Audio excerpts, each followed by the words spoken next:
Hello. Jeez. Crazy Oh, Dog has to go because Crazy Dog is very disruptive. what a cutie.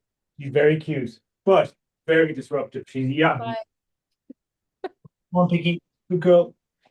She's so good.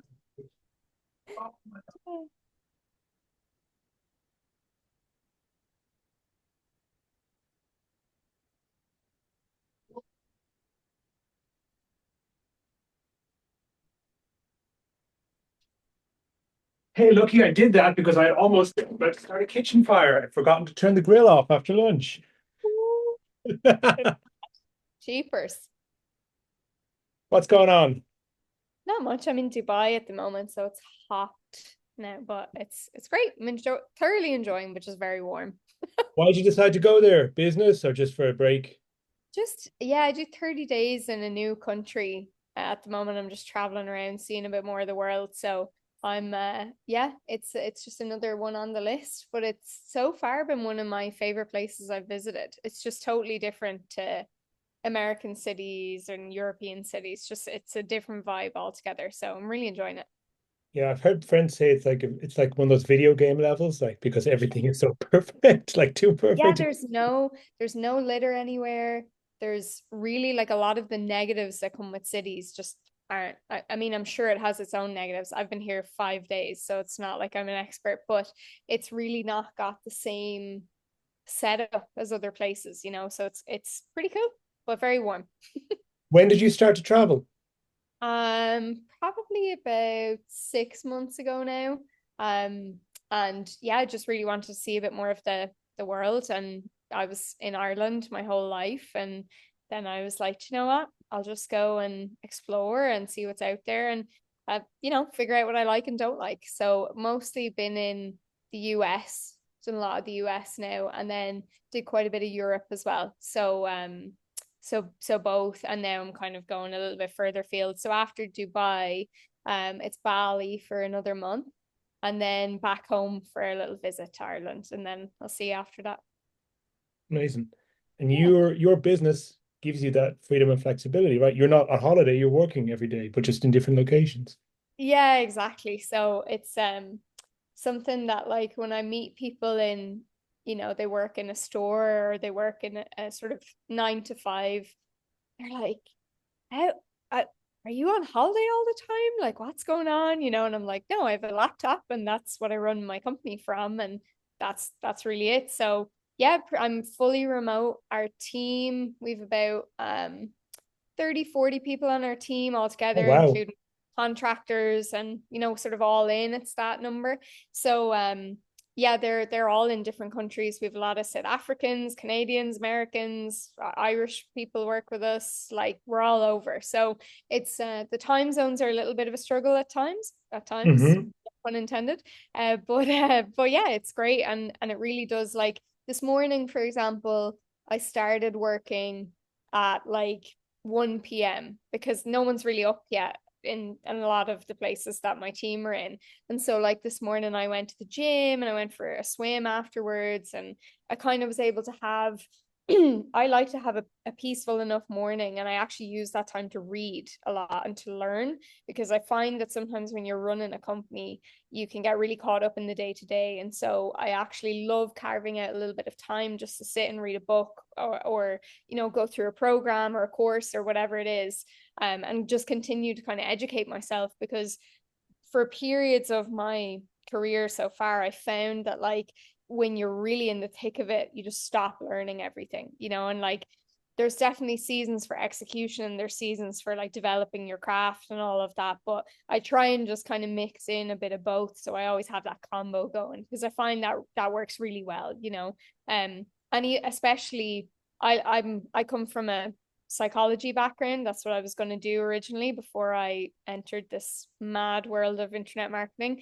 But I love working on my brain, like making sure, especially when you're managing people and a lot. I use psychology every day. I use the techniques that therapists use every day in our business. And so like if I'm not right, then it messes everything up. So it's like it's good to just stay on that, and I read a lot of books around kind of mindset and that sort of topic as well.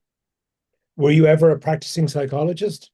No, not quite. So I had done my degree in psychology, and then I was studying to become a psychotherapist. I was actually supposed to go straight to my PhD, but Hmm. it was unfunded, and I was not interested in being a broke student for many more years.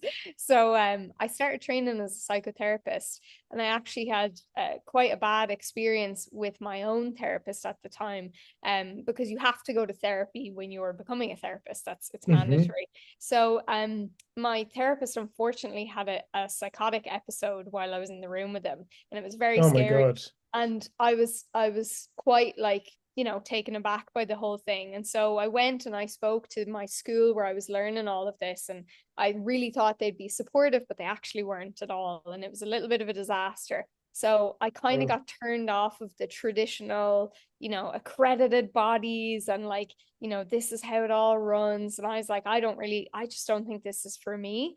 And then at the time, Stephen, who's my brother and their business partner, he was running this little course, which we always joke about because people would say, "How's your little course doing?" And of course now it's like a big business, right, in comparison to what it was then. But he had this program that was teaching people how to sell on Amazon.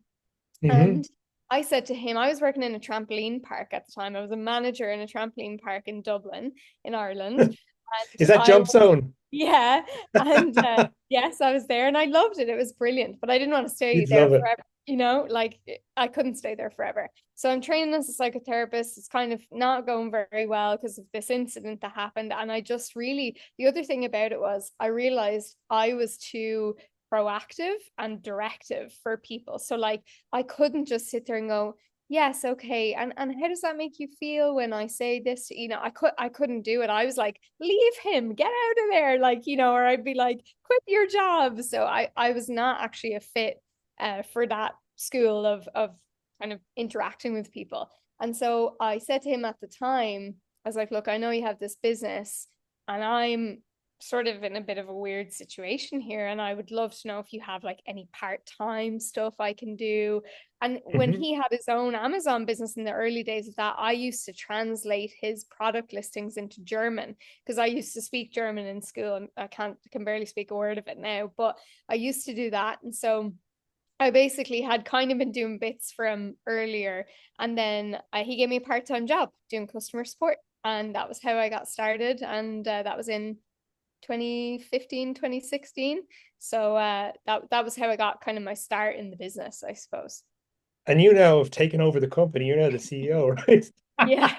Yeah, I've come a Was it a long hostile way. takeover? No, no, not at all. Yeah, I basically how it happened for me was I first of all I had a real thing about because I was Stephen's sister, I never Hmm. wanted to be like, oh well, she's a sister and that's why she's doing this. I really detested any notion of nepotism. It just Hmm. bothered me. So I was like, I want to be the best at every single job I do in this business. And what happened was I did support and I really enjoyed it and I was good at it. And then I would notice little things like, maybe this person didn't get their login details straight away, or like this person was waiting on a refund and, we spent too long deciding, oh, should we refund it? Should we not? Like, what should we do? So there was sort of process issues in the business that I kind of picked up on because that's how my brain works. And I was like, we should do this maybe instead, or we should fix this or implement this. And once I started to do that, then I kind of just started to make my way up through the ranks of every job in the business. And so I've been a copywriter in our business. I've managed our marketing. I've, managed our operations. I've done all of it. And now I oversee all of it. So it was really quite a natural progression over the years. And I'm actually really grateful for how it panned out because it gave me the ability to learn every system and every aspect of the company. Whereas I think a lot of people, especially if you scale quickly and you hire fast, you almost don't know what's going on in your own business. Whereas for me, it was like I understood everything because I had done every job. Like I was the person that was answering the support tickets. I was the person that was writing the email that we were going to send out to the list. So that really helped me, I think, in terms of just learning all of the aspects and then being able to manage them, because it's kind of Hmm. sometimes people do that the other way around and just be a manager. But I almost don't think you can be, and I say manager on purpose because then being a leader is like another level of that. Like you can be a manager relatively easily if you can just say, did you get your tasks done? Yes, no. But to be a leader is more about supporting people on a psychological level and on a purpose driven level in the business and making sure that their needs are met and that they understand what's happening and all of those things. So like just before this call, I was on with our management team and I went through my ideas for goals for the next 2 quarters and I got them to contribute their ideas and we went through all of that on the call because in the past people in our business didn't really know what was happening, and that's the same for a lot of internet marketing companies. And that's kind of a problem I have with this industry is like, and I've seen it, I know most of the bigger players, I guess, in our space now at this stage. We partner with a lot of them and they're all brilliant at what they do. But what happens in a lot of these companies is the actual structure of the business is really not there. It's sort of built on campaigns, but there's no like team there that's running it. There's no like engine because they don't think operationally and they don't think in that way. And I think what's hopefully relatively useful from my brain is that I can think from a marketing perspective and an operational perspective. And usually you kind of get one or the other. So that's been beneficial to us, I think, to be able to create that structure for the people that work with us and for our clients as well, but also be able to pivot and be able to come up with campaigns and get them out the door in a week. Because it's not, I don't believe in over systemizing things at this point. When I was younger and I was more green in this world, I was a big like systemize everything. You gotta have a system. You can't do anything without a system. And now I'm like, you need a broad system. Absolutely. Like an overarching system. But it can't be like if we want 4 case studies or testimonials every month from clients, we can't send the same email every month to get those booked in. We've got to be able to be creative and come up with new ways to get those to happen. And so I think sometimes when you have someone who's operationally minded, it can be too far in that direction to the point that it gets boring and stagnant. Whereas I think we have kind of a good balance of both. Hmm. And I know you, and I know just from speaking to you a little bit online, but not so well. I know Stephen a little bit because we've been on quite a few calls together. Sure. And am I right that he's very different to you? Like he's more about the campaigns. He is more that kind of marketing type of mind where it's the Yeah. campaign, the next promotion, the next webinar, and that him being in out of the CEO role lets him do his thing and lets you do your thing at the same time, right? Yeah, exactly. And that's the thing. I know Alex Singal is a good friend of ours, and he often talks about how you probably shouldn't be the CEO of your own business because you don't think in that way. And so for Steve, like we share a lot of the duties of a CEO because again, we're internet marketers here. We're not Apple, like and we know we're not, right? So it's like we both will sit and come up with the strategic vision of the business and where we're headed. And we both will sit and we'll lock in partners. That's another typical role of a CEO. But then we kind of branch off, and he heads off into more CMO territory of the marketing, and I'll head off into more COO territory, and also overseeing like our finances and all of that. So I think it's about finding what works. Especially if you have a business partner, it's not the same as just being on your own. It's great to be able to split those responsibilities. And it's been actually a journey for us to arrive on like, well, who does what, and where should I butt out or butt in, and same for him. And as well, because we sort of we're very aligned on the goals of the business, and on we study all the same stuff. We read Russell's stuff. Caleb O'Dowd is another, he's a good friend of ours, and we've loved Caleb's stuff for years.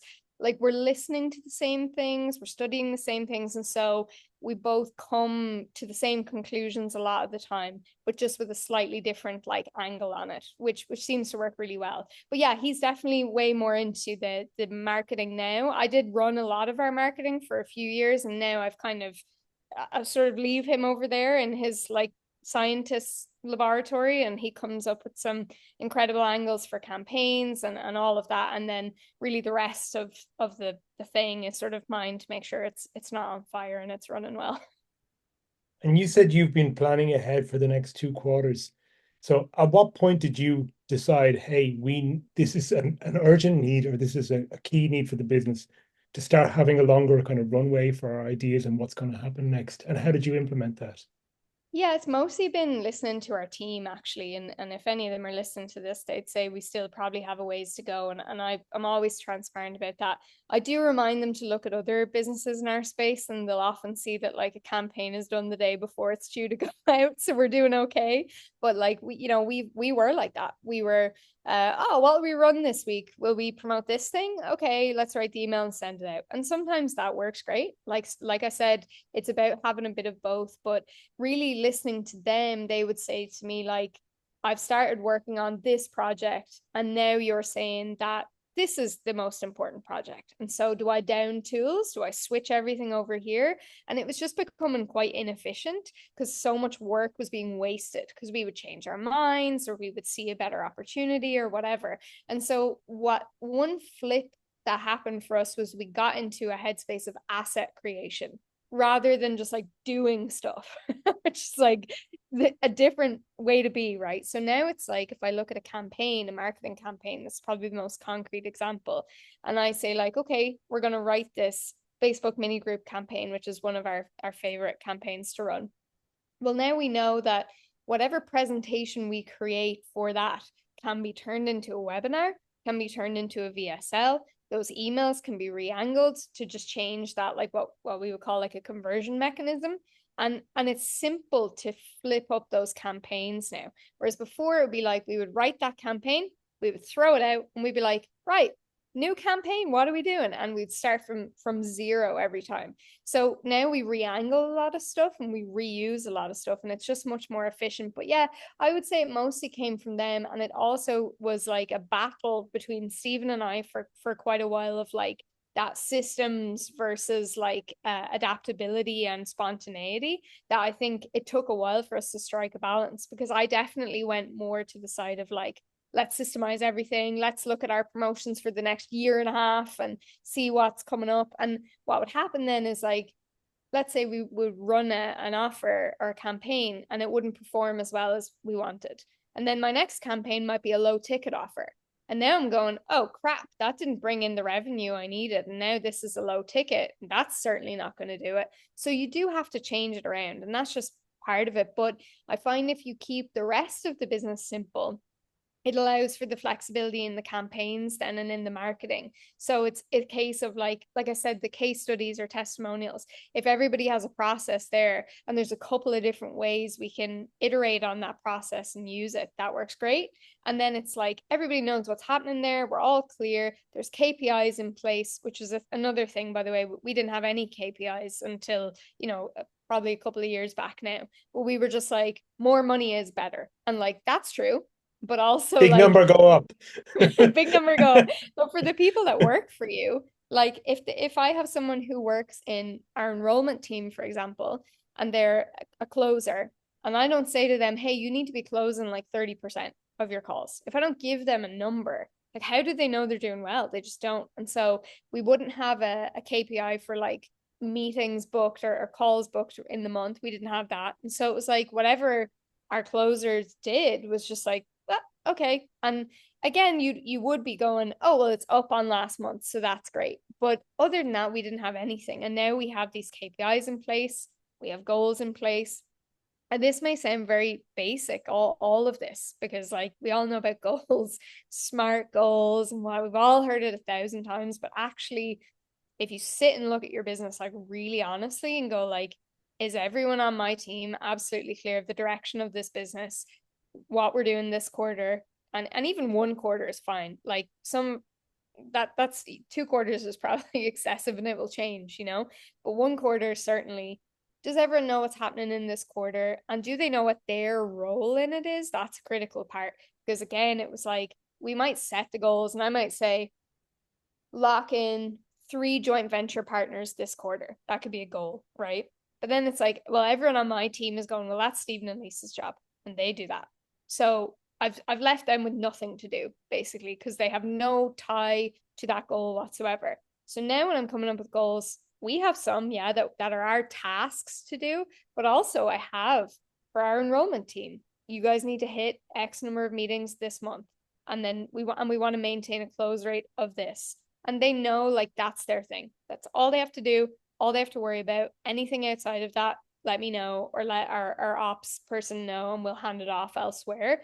So it just keeps everybody really focused. But yeah, it was mostly from them shouting at us about the chaos years ago, thankfully, that we've finally found our way, I think, or at least we're on the way to being a little less chaotic. This is the idea of like the big goal as it branches out to have like goals that feed into that bigger goal at each level of the organization, where Yeah. unless these small activities here compound up to the next level, the big goal will never happen, right? Right. So everything adds up. And it's a case of like if you take, let's just say we want to hit 400,000 bucks in revenue per month. That's like the big goal. Because that's like, well, how the hell do we do that? Is the next question. So then you can break it down and say, like, there's a couple of ways of doing it. You can break it down departmentally. So you can say, well, sales team, marketing team, ops, support. And even like I'll try and tie in non-revenue generating team members and turn them into revenue generating. So like our support team, typically not a big revenue generator, whereas we've trained our support team now to book calls for our enrollment team quite a lot, and they're really good calls. So like they understand the goal is this, and my role in that is to generate calls for our sales team. That's my contribution, and their other goal is to reduce refunds because the more refunds we have, the less money we keep. So it's really a case of, as you said, you start with a big goal and then you break it down by team, like or by kind of function of the business. You can also just break it down by time periods and then what everybody's kind of doing within those time periods. Those are sort of the easiest ways. And I really like, I can't emphasize enough. These are things that I've read many books on and whatever, and I've always been like, boring, like goals, whatever, who cares? Like that's really been my perspective for quite a long time. But I just see the difference it makes, even for me, if I know that's the amount we want to hit or whatever the goal is, like if it's meetings booked, and then I can just look and see, well, where are we? We're tracking it. I can see, oh, we've only booked 50 meetings this month and we're already 3/4 of the way through. That's not good. So what can we do right now to generate another 50? So it's like it helps you know exactly what to do in your business. Because like most of us, like it or not, we spend a lot of time just messing about, like not really doing productive things. Whereas if you're constantly looking at that and you know what you need to do in order to hit this bigger goal, then it becomes very easy. So now I'll go and speak to my enrollment team and say, hey guys, we've only booked X number of meetings. Like, how can I support you to book more? Or like, can our marketing team run a campaign that will book calls? Can we run an SMS campaign? So it's about like you become more creative then because you know the problem. Whereas a lot of us, I think we almost don't know the problem. We just are like going, why am I not where I want to be? It's just all unclear. And it's that thing they always say about overwhelm. Like overwhelm comes from not knowing the next step or not knowing, what to do. And so like for me, it's kind of like once I have that North Star, it enables me to just figure everything else out. Yeah, I think this is a thing at all levels, in not just in organizations, but in personal psychology as well, that the thing people hate the most is uncertainty. It just Yes. drives us absolutely crazy, right? Not Yeah. knowing. Yes, it does. And, for your team, especially, typically your team don't have equity in your company. They're not as invested as you are, and they shouldn't be, by the way. It's not a negative. So without any form of certainty or security on their end, like especially if you have a remote team, they are going to work 2 hours a day and then just tell you they're working. They are going. I have never time tracked my team. I hate it. I don't agree with it at all. I would never do it. But I think what really my perspective is, if I give you a clear enough objective and I give you a clear KPI that you need to hit, and this sounds like militant, by the way. It's very relaxed. We sit and laugh about it on calls. Like it's chilled. But equally, they know that like if they don't hit it, like it's not that there's going to be a big argument about it, but it will be like, okay, how do we figure this out for next month? Because we didn't get it right this month. And because everyone's pulling together all the time, they feel the like responsibility of that. Do you know what I mean? So they'll be like, Guess who just look, snuck back in? Ah, what a cutie. Looks like a person just sitting there. You need to leave. Daddy's doing business right now. Rat. This is an important business meeting. Okay, she's going out again. Hang on a second. No worries. He looks nice now, but the minute somebody walks past the gate, she just Yeah, yeah. absolutely looks totally insane and like frazzles my nervous system. So it's just not possible. You're fine. Continue, please. I was even saying, yeah, the minute I think that they don't know what's going on, the wheels start to fall off. And I see that in myself too. Like the minute I'm unclear, or if I write something on my to-do list and it says like optimize the plan for the next quarter, or something just so vague, like it'll take me 100 years to do it.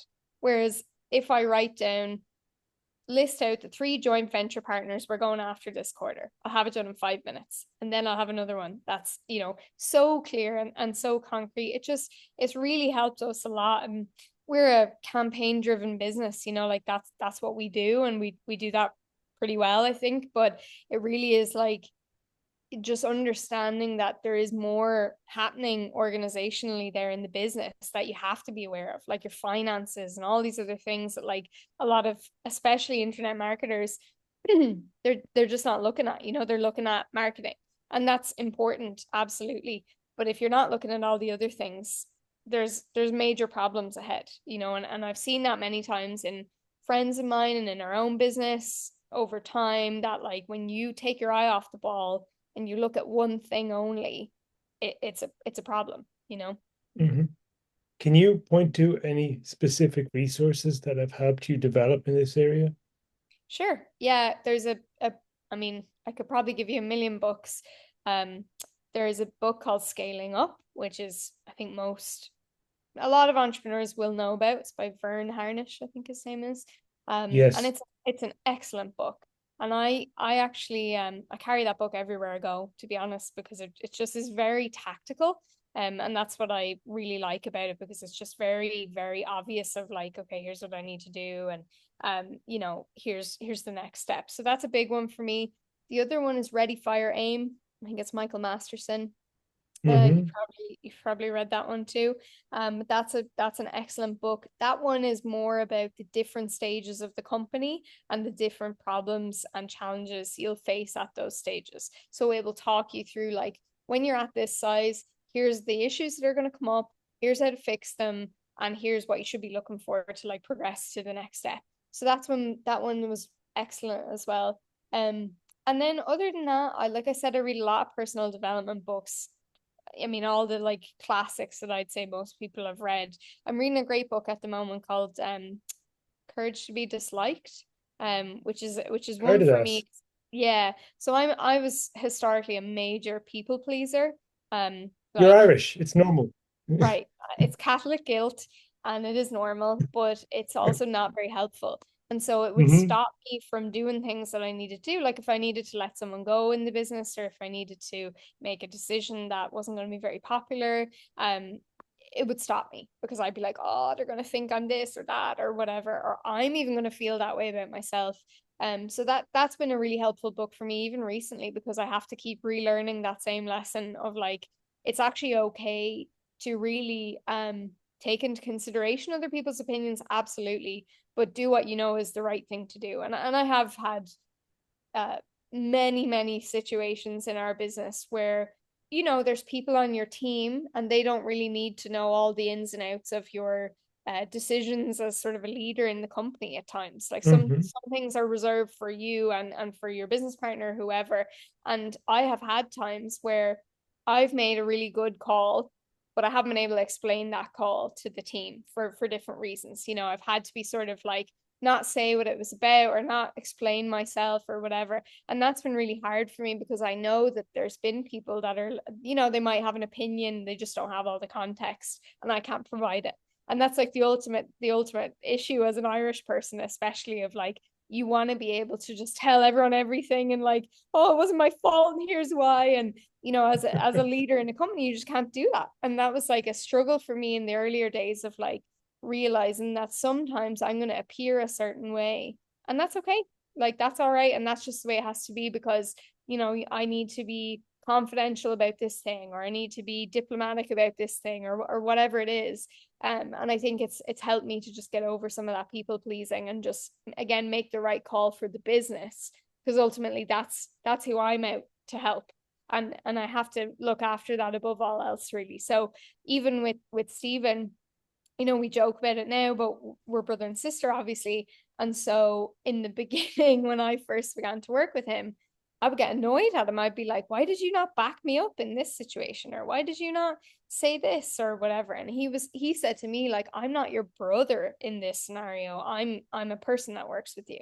And I've had to learn that. And then he's had to learn it at times too, where like we've had to really put aside the fact that we're related and just make a call based on what is best for the business. And so that's kind of, I think if you have that in mind, you can't go too far wrong. If you're not looking out for yourself all the time, you're actually looking out for your company. And I really view it as like it's a real legitimate company, because it is. It's not just like Stephen and I sitting in a bedroom or in a living room somewhere. Like we have people that rely on us. We have thousands of students. And so like we have to do right by them, and we have to do right by the business, or we might as well not take part, you know what I mean? So that's kind of my philosophy on it anyway. I'm gonna put a light on too, because it's pretty dark in here. Give me a No sec. worries.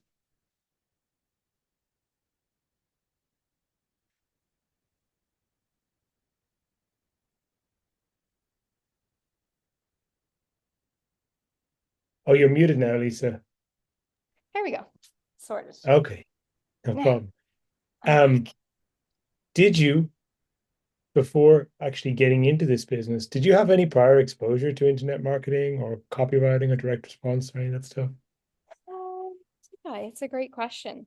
I don't know that I did, other than I remember Stephen had a Seth Godin book in his room at home in our parents' house. And I remember being like, what is this? And I picked it up one day and I had a quick read through it, and I was like, oh, this is interesting. Because really with my background in psychology, I've always been interested in like persuasion, and how do we get people to do things, and why do we do what we do. And so a lot of direct response is really that. And it's been kind of ingrained in me from another perspective to think that way. But then I learned how it can be kind of, I was going to say weaponized, but that sounds bad, but No, used it's commercially, true. right?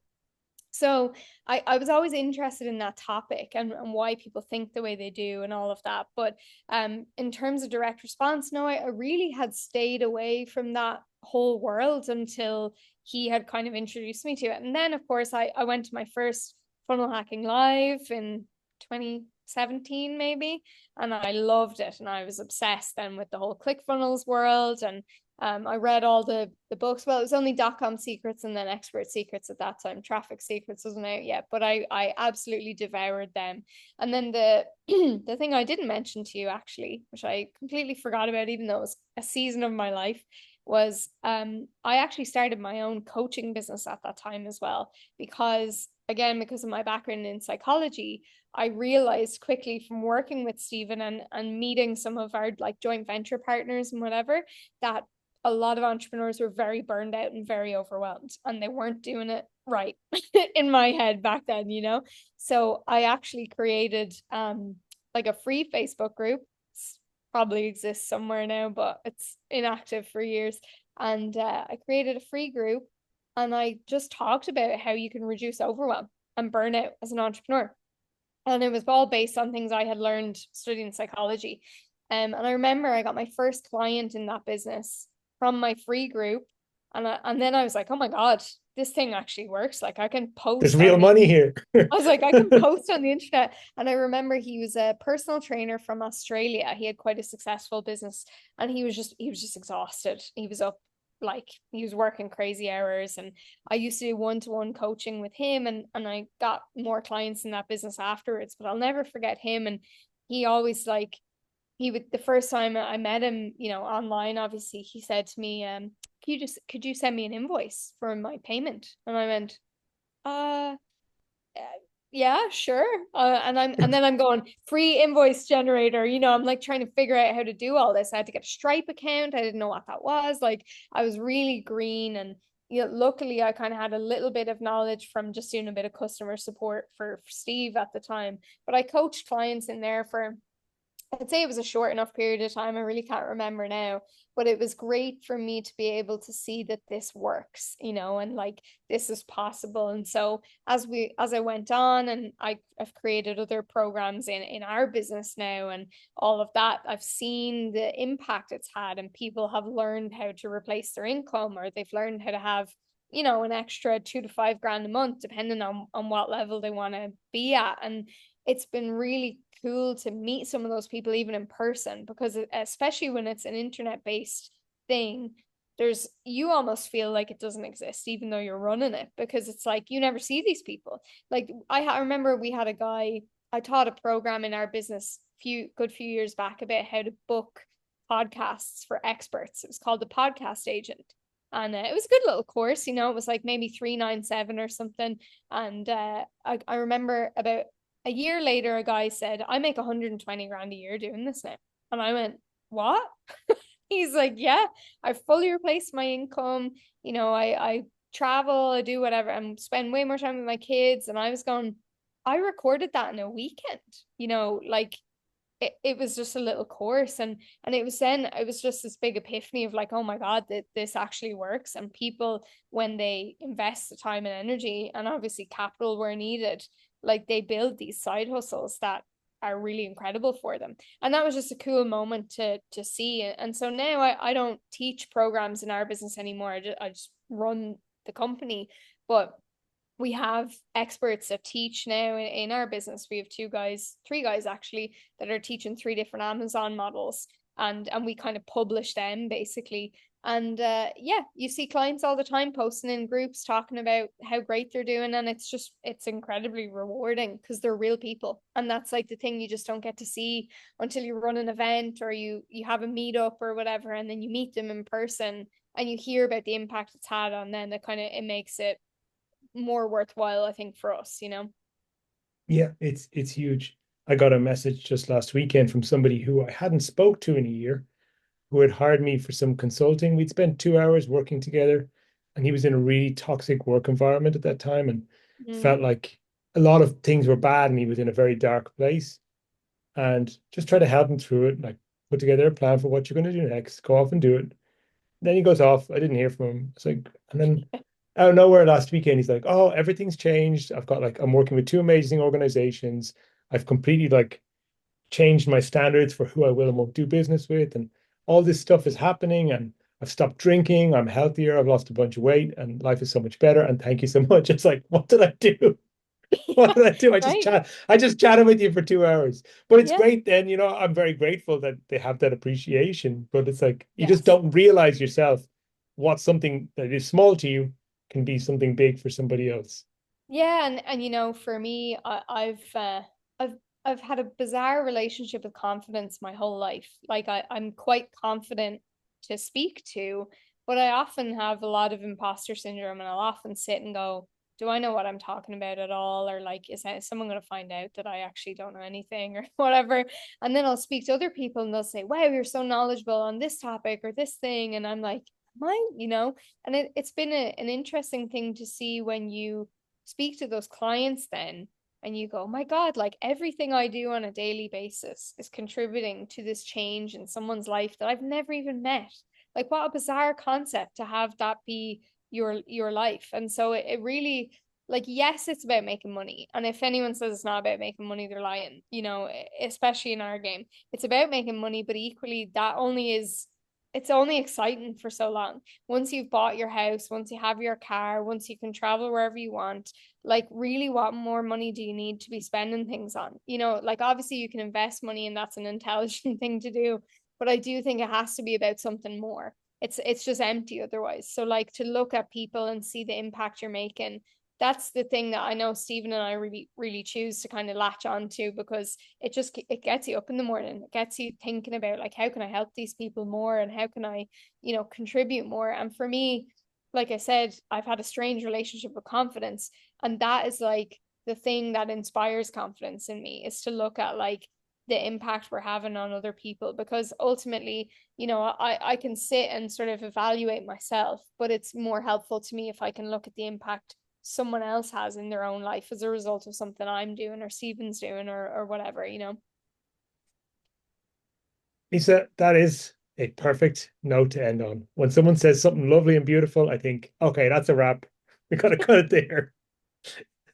So thank you so much for coming and doing this with me today. I really, really appreciate it. It's been Yeah, awesome. you're very welcome. Had a great time. So thank you. If people want to reach out and connect with you, what's the best place to do it? I'll put it in the show notes. Yeah, probably Instagram. I have like a very small Instagram following because it's mostly my personal one, which is kind of why I like it because people can just chat to me on there. So my Instagram is it's Lisa Summers, Somers is Summers. So it's Lisa Summers. You can follow me on there, or Facebook. I'm on there as well. I post a bit more frequently on Facebook actually. So if anyone cares about anything I have to say, that's probably the best platform to get me on. What's your next destination? Bali. Gee, okay, amazing. You looking forward to it? Yeah. Yes, can't wait. It's bizarrely, it's going to be cooler than here, so I'm looking forward to the colder temperature, which I don't think anyone has ever said about Bali, but that's what I'm excited for because it's too hot here. But yeah, I'm Amazing. excited. Have a great trip, and thank you once again for doing this. Really appreciate it. Yeah, great. Thank you. Okay.